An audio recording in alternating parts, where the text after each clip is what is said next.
Gikagubdan sa mga taga-Bunawan sa Agusan del Sur ang higanteng buaya nga nadakpan sa Magsagangsang Creek adlawng Sabado. Kanus alang nga gikahadlukan kining buaya.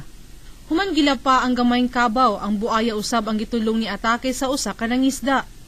Karon ana-ana ang buaya sa bag-o niining hawla.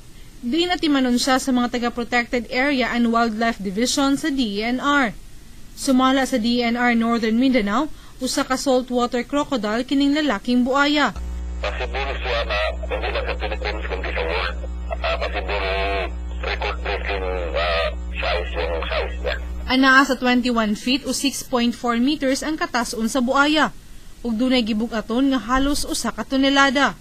Mas dako pa kini kang Cassius nga giilang Guinness World Record ning Agosto lamang isip largest crocodile in captivity nga makit-an sa Australia. Temporaryong gidiliuna karon ang public viewing aron dili matud pa ma-stress ang buaya.